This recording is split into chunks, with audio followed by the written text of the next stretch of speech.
So isn't this just great? The other day, we had ourselves a few interviews done with the Detroit Red Wings and some of the guys that they had given contracts out to. And included in this list is the guy whom a lot of Wings fans were debating amongst themselves whether or not he'd actually return to Detroit. We know the answer now. He had signed a one-year deal. It's good, it's sweet, it's short, and it is for the legend himself, Chicago Blackhawk, New York Ranger, and now Detroit Red Wing, Patrick Kane.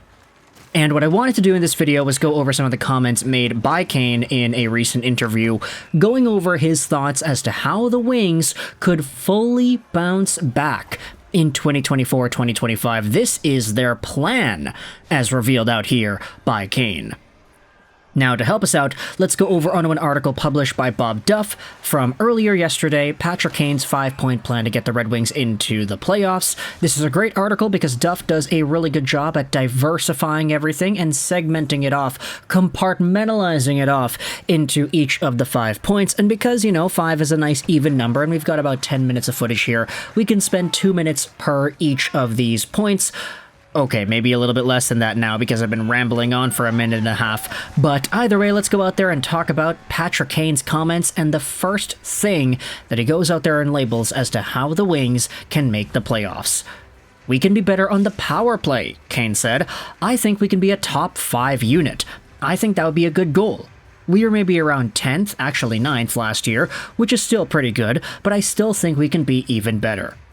I think I can be better on the power play as well. You look at the numbers, I think I had 2 goals in the power play, so I had 18 even strength goals out of 20, which is, you feel pretty good, but it should be bolstered up a little bit because you should have more success on the power play. Looking forward to building off of that." Now, I will say, it is a little bit interesting to question where the Wings will go on their power play when you consider the fact that Shane Gostisbehere is no longer on that blue line. Yes, they got Erik Gustafsson to be the quote-unquote power play replacement, but honestly, after watching these guys for a few years, I think Gostisbehere is just a superior player. Gustafsson did have that 160-point season with Patrick Kane and the Blackhawks a few years ago, so maybe there is some sort of a connection that does exist that could be brought back into the spotlight again. But Erik Gustafsson, the way he had played in Montreal, the way he had played in New York, the way he had played in all the other teams post-Chicago, I don't really see him as being able to get that 40, 50-point season like you may expect out of a top power play defenseman quarterback. So if there is some sort of a change, let's say it's, Moritz Seider instead, who was on that first unit, then okay, I do think there's upwards potential for growth there. But at the same time, if Patty Kane's going out there and saying, yeah, we could be better on the power play, I can score more goals in the power play, I think I can be better, then who's to go out there and doubt the man, right? A full off-season's worth of training, knowing that he will be a Red Wing rather than recovering from surgery and getting a short little training recovery period before immediately signing with Detroit and immediately getting inserted into their lineup. It's just a lot more ideal this time around. Patrick Kane then goes out there and talks about the Red Wings being a better group defensively. Duff writes here in the article that Detroit must stop leaking goals. "Obviously, we feel we can be a better group defensively," Kane said. "That's always a key component to winning and getting into the playoffs, and that's on everyone, right? Not just the guys that are in that role, but everyone needs to play better defensively. So I'm sure we'll go through that as a team and how we want to play in those situations." Now, you can say what you want about Patrick Kane's own defensive ability. His foot speed lacking compared to prior years certainly has hurt him in that respect, but still, Patrick Kane acknowledging that there is a defensive responsibility that exists in the game for the Red Wings is a good thing. I think a lot of people would agree that there is room to go forward with this squad and that part of their team. Guys that will help out in that respect. Christian Fischer, of course, they brought him back. He's going to be a defensive shutdown guy, reportedly. Tyler Mott, free agent signing. I've been such a big fan of him over the years. He will help out the defensive capabilities of that forward core, especially in the bottom few lines. And then, hopefully, there is some more defensive responsibility and prowess from guys like Dylan Larkin, Lucas Raymond. You would like to see a little bit more out of DeBrincat. You would hopefully like to see some of that out of Tarasenko as well.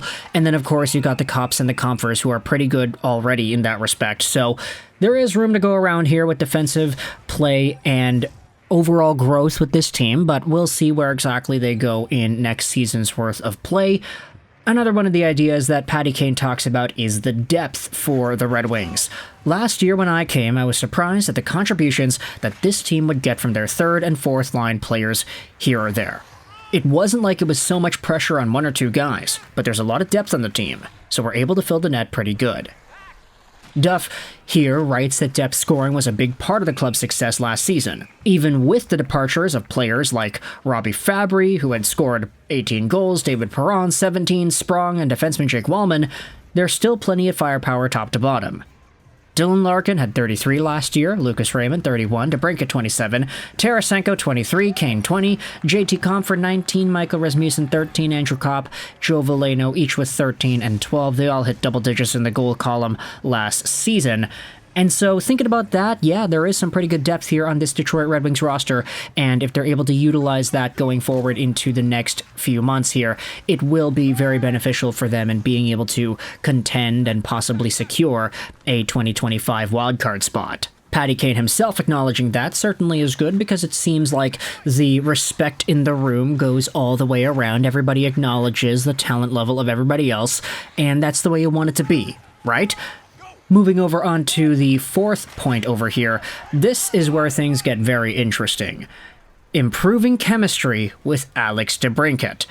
Kane and DeBrincat were a dynamic duo in Chicago. There was evidence that they were finding that level of fluidity again in year one of the Detroit experiment. I mean, yeah, I think so. For sure, Kane said. DeBrincat figured in 6 of Kane's 20 goals, a 30% rate. Kane was also good for 6 assists amongst the 14 goals that DeBrincat would score following Kane's December 7th debut for the Red Wings. That's a 42.8% success rate, and Kane thinks they've got much more that they're capable of delivering. We'll spend some time together this summer and work out and skate together and talk about things and just always try to improve that chemistry, Kane said. He's a kid that I like being around off the ice, but I still think we have a lot of chemistry on the ice as well. And I still think we can be even better. So yeah, always trying to get to another level. Oh boy, the Kane and DeBrincat experiment in Detroit.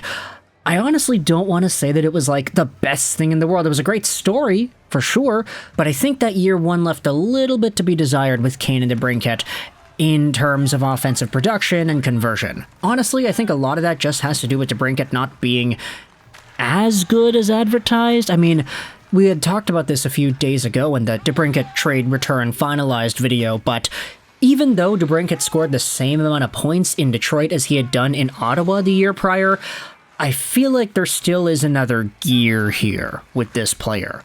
He can still get better, and I don't know if there are many fans, Ottawa or Detroit fans, that would disagree with that sentiment. The guy was a 40-goal player with Kane in 2 separate seasons in Chicago. He had 70 points in those years as well. He was looking lethal the entire year.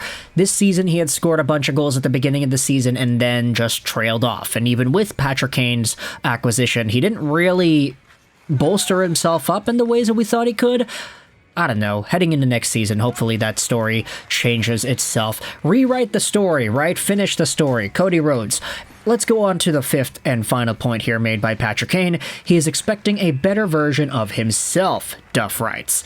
For me, right now, I think the main focus is to just get as ready as I possibly can be for next season to take that step to my game and get to the next level.